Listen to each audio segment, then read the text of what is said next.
If there's one thing you should know about Ceres, it's that you should never call him a mother effer, cause he might just take it personally. With a bright smile, the young boy offers a flower crown to one of the 4 lovely mamas before him while confessing his adoration for her. Said mamas are very endeared by how serious and mature he is, and one of them comments that he's old enough to get along with their kids. But that's not what Ceres wants, no ma'am. See, another thing you should know about him is that he loves mothers, and his dream is to marry them. Alas, that little sequence is just a dream, too. An older Ceres lies on his bed, wondering why he started dreaming about the past. It's been 10 years now, and since then, he and his friends have formed an S-rank hero party called Light of Hope. Ceres is a mage fighter, and together, he and his buds have embarked on a quest to defeat the Demon King. Things have been going well, but they've been so busy that they haven't been able to return to the village as of late. The young man cheerfully goes down the stairs to meet with the rest of his party members. But the moment he comes face to face with them, he notices their solemn expressions. The hero, Zekt, speaks up. No good mornings, no nothing. Zekt simply tells Ceres that he's sorry, but as of today, he is now kicked out of their party. So I am. Ceres calmly responds. He isn't shocked. In fact, he expected this to happen since their party has one particular problem.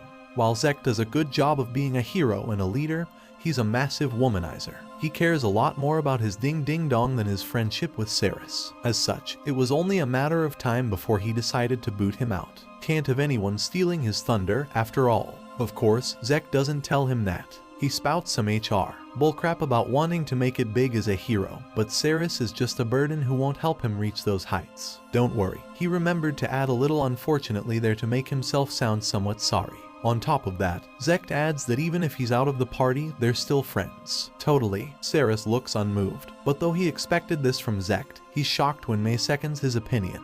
He thought that she would have his back in this, but no. The girl claims that he can't keep up with the party anymore, and that he's just bound to get seriously injured in the future. Heck, he might even die. Ceres thinks about how he's always by May's side, yet she still chose Zekt over him.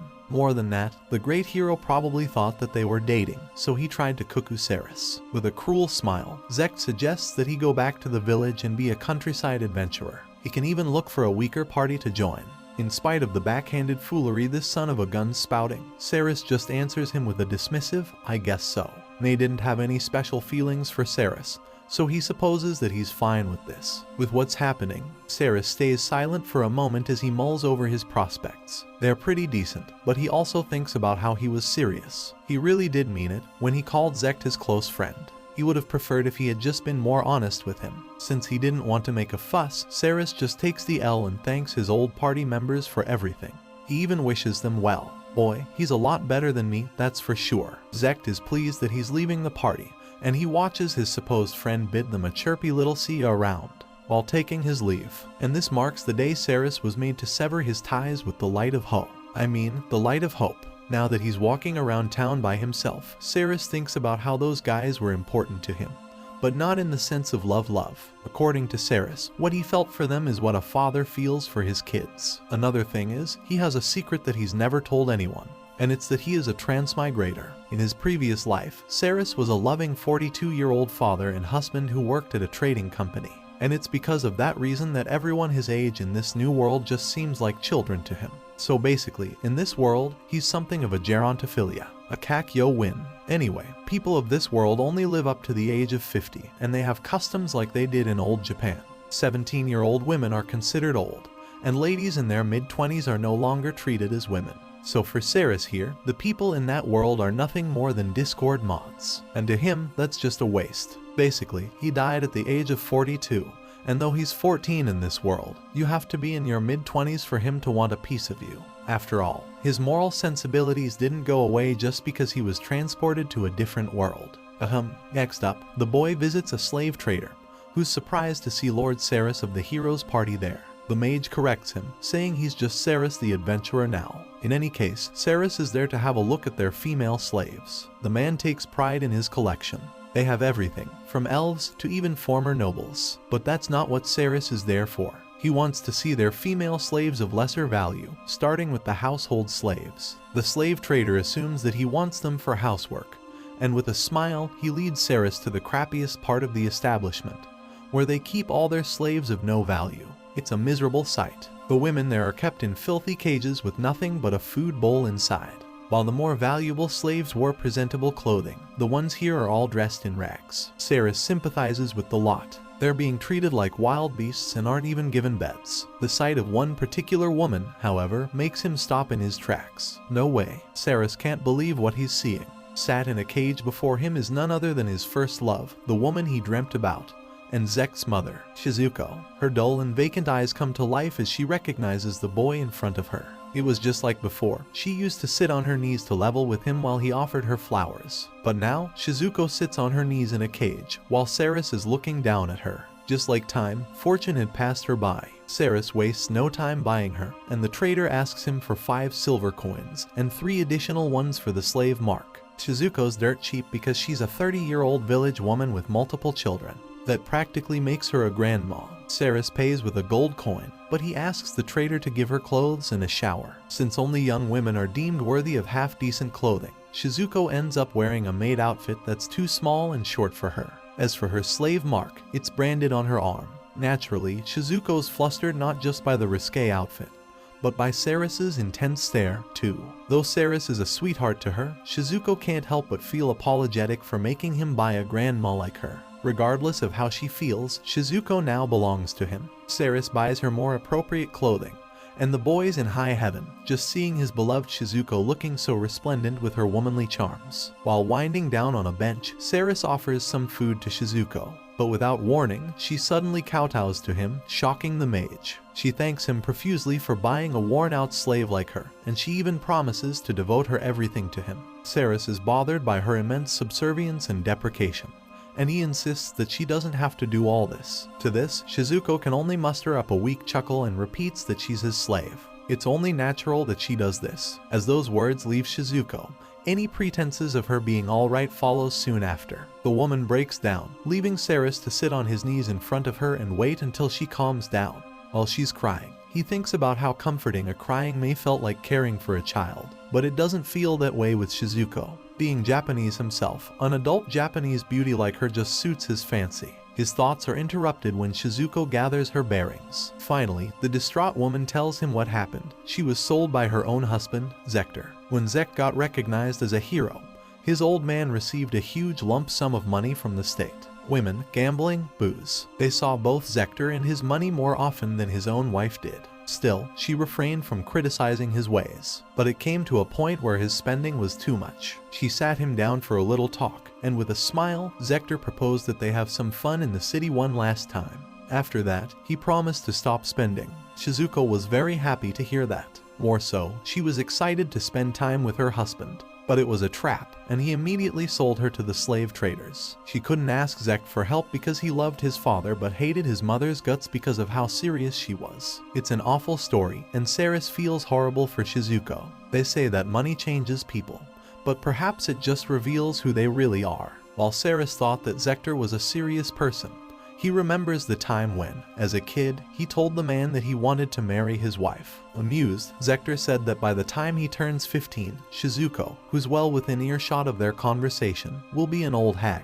But if he insists, then he should give him a gold coin, and she's his. While yes, women over 20 in that dog crap world are considered worthless, many couples still stay together in spite of it. Why? Because of the time they spent together. Because of this really crazy and totally never seen before concept called love. A concept that clearly eluded Zekter. Ceres asks Shizuko if she's mad at the old man, and the ever-gentle lady answers that she is. Blindingly so.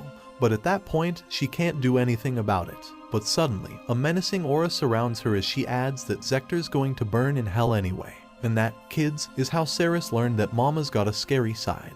In any case, Ceres is sorry for making her remember those painful memories, but Shizuko's really happy that he bought an old lady like her. And God, does happiness look gorgeous on her? Ceres blushes, and he assures her that she isn't old, which Shizuko giggles at. He's the only person who'd say that. Seeing her lively visage reminds our resident Chad why he fell for her in the first place. Shizuko's always smiling. Back when he was a kid and his parents died, she was the one who encouraged him. Everyone in the village was so kind to him.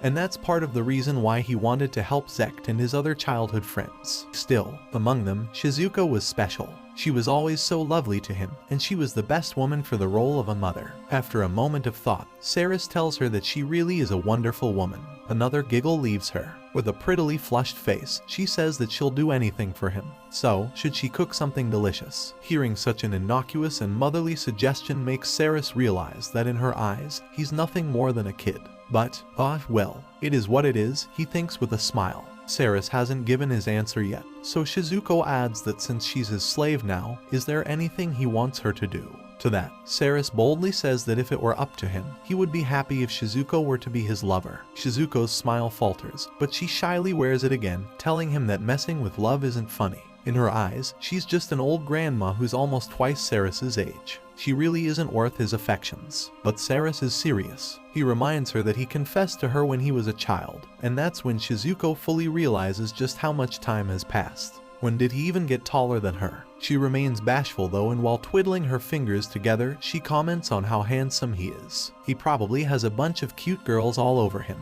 like his childhood friends, for example. Yeah, no, Zek's already done the hokey pokey with all of them. Shizuko's quite dismayed to hear this. What poor taste they have, she says. Ceres is far better than Zekt. Oh, Zekt, your mama's roasting you. Oh, well, if Ceres insists, then Shizuko accepts. Until he finds a girl that he likes, she will be his lover. The two share a tender smile. With Shizuko's hand in his, Ceres' life with his first love, and the mother of the friend who betrayed him, begins. Even late into the night, atop the soft bed, their hands remain clasped together, their fingers intertwined. Nothing naughty happened though. The two just shared a bed, with Ceres' body turned to Shizuko's as she sleeps. While she seems to have accepted her fate, Shizuko's still in shock over being sold into slavery. She ended up crying all night until she fell asleep. As for Ceres, his heart was pounding so much, he couldn't sleep. But that's fine. Just watching her and being in her presence satiated him. Soon enough, Shizuko awakes, and the two greet each other a simple good morning. Ceres then realizes that he's still holding her hand, so he immediately apologizes, but the woman assures him it's fine. She knows that he was holding her hand because she was crying.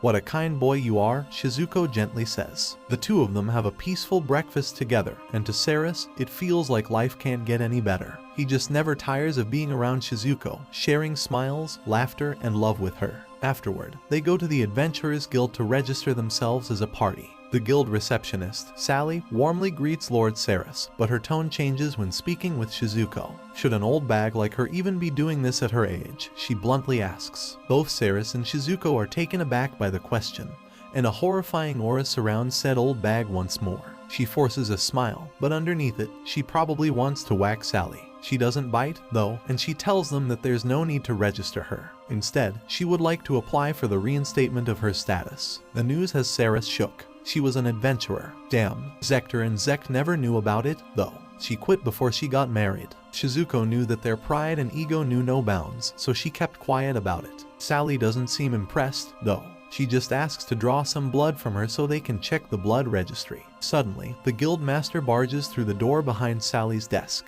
He bows, vehemently apologizing for how Sally acted. Stammering, the man asks if Shizuko's returning to work, and with a chuckle, she confirms this. Smiling cheekily, she asks Barry if she shouldn't, making him ask her to stop the Barry thing. He's the guild master now, after all. Shizuko then corrects herself and calls him Beldar, while Ceres just watches them, thinking about how absurd this story's gotten. He was just in it for the pretty mama, who knew that she was an adventurer in her younger years, who had even the guild master scrambling to make sure she's being treated well. Shizuko cheerfully asks if it's fine to reinstate her status, and Beldar immediately says yes. No way he's gonna oppose the black-haired healer's return. A confused Ceres asks what he means by that, so Beldar explains that Shizuko was a big deal back in his day. In fact, she was the master healer who was leaps and bounds above the rest. To this, Shizuko does her trademark giggle and reveals that she is a former S-ranked adventurer. Oh, close your mouth, Ceres. A fly's gonna enter ya hole. But he's still shook. Shizuko, the love of his life, the fire of his loins, is not just beautiful, family-oriented and open-minded, but she's freakishly strong too. It's too much. That makes him wonder, though, if she's that tough, how did she get enslaved so easily? Beldar then tells her that she's been out of the field for a while, so he can't just give her back her S rank.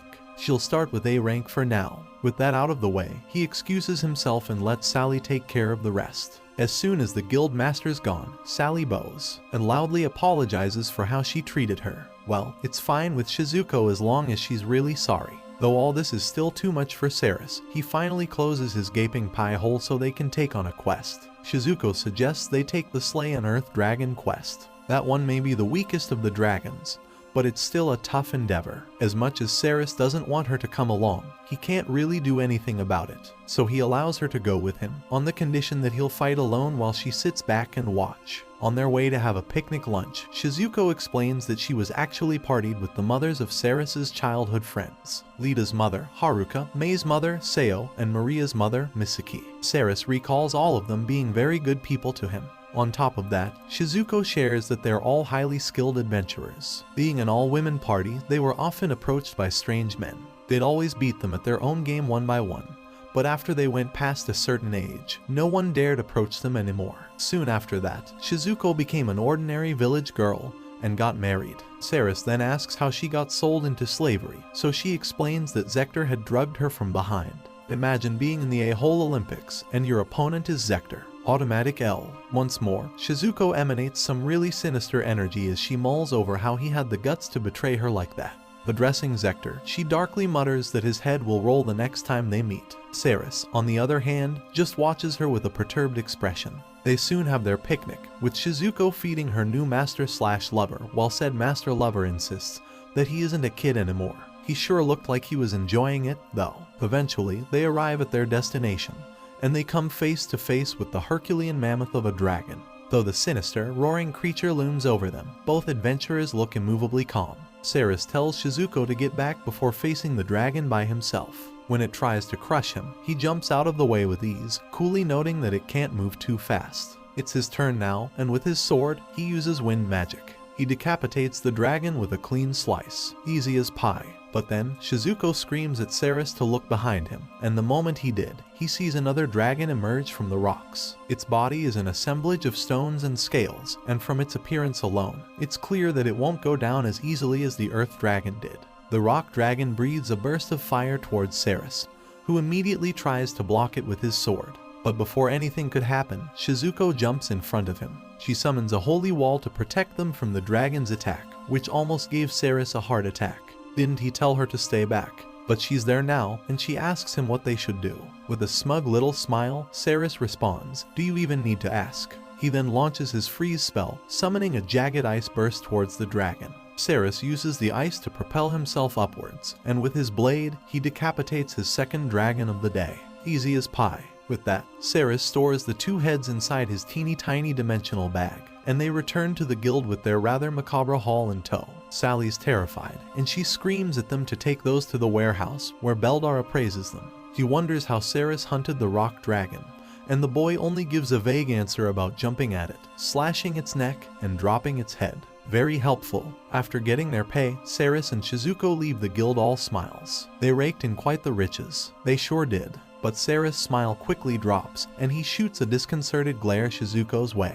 Didn't he tell her to stay back? With an apologetic look, Shizuko glances down and admits that she was worried about Ceres getting hurt. That's why she jumped in to protect him. Seeing her earnest expression, Ceres drops the grumpy act and smiles again. He's not a child anymore, he reminds her. He'll be the one protecting her. As Shizuko stares at Ceres, she feels her face getting redder, and she looks away, her heart beating loudly with feelings she doesn't dare name.